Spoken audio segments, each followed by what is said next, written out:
y el aprendizaje por descubrimiento. En este video hablaremos sobre las diferentes teorías de aprendizaje, tanto las conductistas como las constructivistas. En las conductistas explicaremos la teoría de Pavlov y el condicionamiento clásico, sobre Thorndike y el instrumental, así como Skinner y el condicionamiento operante. La experiencia genera un cambio permanente en el conocimiento de la conducta. Son las implicaciones sobre el aprendizaje que se enfocan en eventos extremos, como la causa de los cambios en las conductas observables.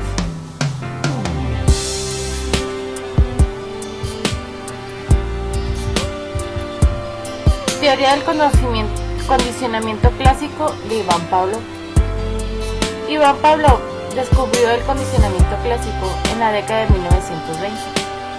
Este condicionamiento clásico se enfoca en el aprendizaje de respuestas emocionales o psicológicas involuntarias, en ocasiones llamadas respondientes, porque son respuestas automáticas o estímulos.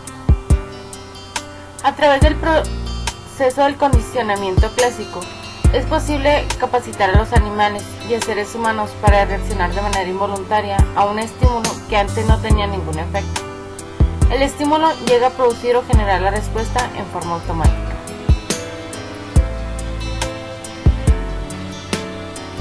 La ley del efecto o instrumental de Thorndike. Thorndike decidió que una importante ley de aprendizaje era la ley del efecto, es decir, cualquier acto que provoque un efecto gratificante en una situación dada tendrá a repetirse en dicha situación.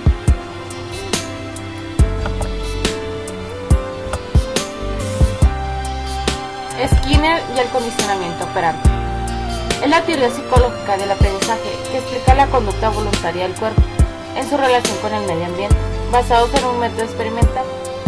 Ante un estímulo se produce una respuesta voluntaria, lo cual puede ser reforzada de manera positiva o negativa, provocando que la conducta operante se fortalezca o debilite. El condicionamiento operante modifica la conducta en la misma forma en que un escritor moldea un montón de arcilla, puesto que dentro del condicionamiento operante el aprendizaje es simplemente el cambio de probabilidades de que se elimine una respuesta.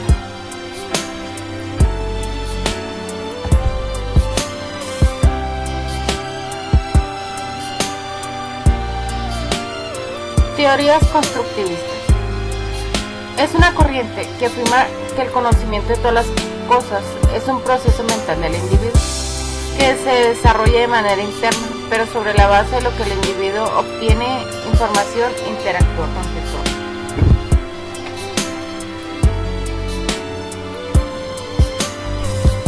Piaget y lo genético. Jean Piaget, en su teoría del desarrollo del conocimiento, que trata de descubrir las raíces de los distintos tipos de conocimiento, desde sus formas más elementales y seguir su desarrollo en los niveles anteriores, inclusive hasta el pensamiento científico. Piaget parte de la convicción de que el conocimiento es una construcción continua, ya que la inteligencia no es más que una adaptación del organismo al medio, a la vez que el resultado de un equilibrio entre las acciones del organismo sobre el medio y de este sobre el organismo. De aquí que el núcleo central de la epistemología genética consiste en la explicación del desarrollo de la inteligencia como un proceso según fases o génesis, cada una de las cuales representa un estadio del equilibrio que se produce entre el organismo y el medio, a través de determinados mecanismos de interrelación como son la asimilación y la acomodación, a la vez que un momento o fase de adaptación del organismo al medio. Estas diversas fases de equilibrio se caracterizan como estructuras porque organizan o estructuran la conducta del organismo en el trayecto de su adaptación. Los estadios de Piaget. Estadio sensoromotor, que va desde el nacimiento hasta los 2 años de edad. Es un estadio prelingüístico, pues corresponde a una inteligencia anterior al lenguaje, ya que el pensamiento es la inteligencia interiorizada que no se apoya en la acción, sino en un simbolismo. El aprendizaje depende de experiencias sensoriales inmediatas y de actividades motoras corporales. Se adquiere la permanencia del objeto. Este estadio finaliza entonces con el descubrimiento y las combinaciones internas de esquemas. Operaciones concretas. Va desde los 2 años a los 7 años. Se produce al inicio de las funciones simbólicas y de la interiorización de los esquemas de acciones en representaciones. Según la representación articulada o intuitiva, y hay esbozos del pensamiento operacional. Se pasa entonces del pensamiento preoperacional al operacional. Ahora su lenguaje pasa a ser interiorizado, desaparece el preconcepto, la transducción y el sincretismo. El egocentrismo desaparece parcialmente, ya que se producen avances en el proceso de socialización. El niño puede clasificar por número de atributos y comenzar a seriar por diferencias. Operaciones concretas. Va desde los 7 años a los 11 años. Estas son operaciones de primer grado, en las que el sujeto puede operar sobre objetos. El sujeto en este estadio resuelve problemas con el objeto en el campo presente. Se produce el inicio de agrupamiento de estructuras cognitivas. Se desarrolla además la capacidad de ser eficientemente.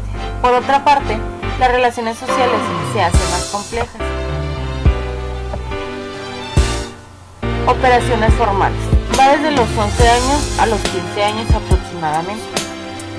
Estas son operaciones de segundo grado, en las que el sujeto opera sobre operaciones o sobre los resultados de dichas operaciones.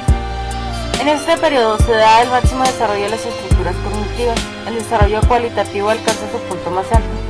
De acuerdo a lo señalado, el sujeto puede utilizar supuestos en situaciones de resolución de problemas.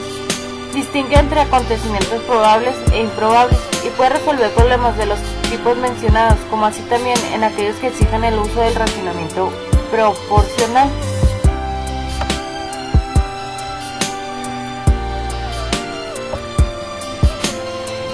David Ausubel y el aprendizaje significativo.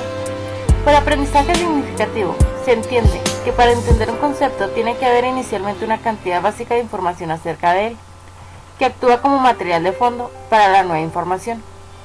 Según Ausubel, los conocimientos no se encuentran ubicados arbitrariamente en el intelecto humano. En la mente del hombre hay una red orgánica de ideas, conceptos, relaciones, informaciones vinculadas entre sí. Cuando llega una nueva información, esta puede ser asimilada en la medida que se ajuste bien a la estructura conceptual persistente, la cual, sin embargo, resultará modificada como resultado del proceso de asimilación. Cuando es capaz de atribuirle un significado, es decir, que establece relaciones sustantivas y no arbitrarias entre lo que aprende y lo que ya conocen, o dicho en otras palabras, componen significados integrando o asimilando el nuevo material del aprendizaje a los esquemas que ya poseen para comprensión de la realidad.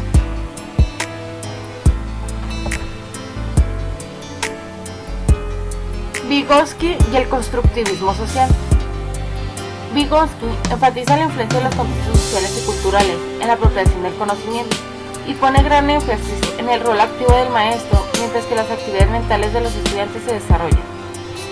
A través de varias rutas de descubrimientos, la construcción de significados, los instrumentos para el desarrollo cognitivo y la zona de desarrollo próximo. Su concepto básico es la de la zona de desarrollo próximo, según la cual cada estudiante es capaz de aprender una serie de aspectos que tiene que ver con su nivel de desarrollo, pero existen otras, por eso alcance, que pueden ser asimiladas con ayuda de un adulto o de iguales más aventajados. En este tramo, entre lo que el estudiante puede aprender por sí solo y lo que puede aprender con ayuda de otros, es lo que se denomina zona de desarrollo próximo.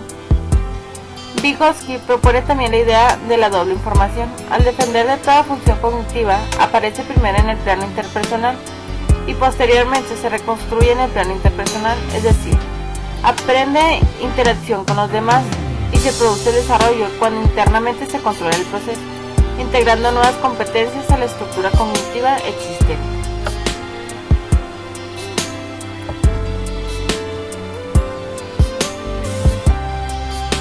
Brunner y el aprendizaje por descubrimiento. Brunner desarrolló una teoría de aprendizaje de índole constructivista, conocida con el nombre de aprendizaje por descubrimiento. Considera que los estudiantes deben aprender por medio de descubrimiento guiado, que tiene lugar donde una exploración motivada por la curiosidad. Así, desde el punto de vista del aprendizaje por descubrimiento, en lugar de explicar el problema, de dar al contenido acabado, el profesor debe proporcionar el material adecuado y estimular a los aprendientes para que mediante la observación, la comparación, el análisis de semejanzas y diferencias, lleguen a descubrir cómo funciona algo de un modo activo. Ese material que proporciona el profesor constituye lo que Brunner denomina el andamiaje. A su vez, el aprendizaje requiere e implica tres procesos casi simultáneos: la adquisición de una nueva información, Esto a menudo contradice o sustituye lo que el sujeto conoce anteriormente, ya sea explícita o implícitamente. La manipulación o transformación. El aprendizaje puede denominarse en una manipulación o transformación del conocimiento, con el objeto de adecuarlo a nuevas tareas. La evaluación.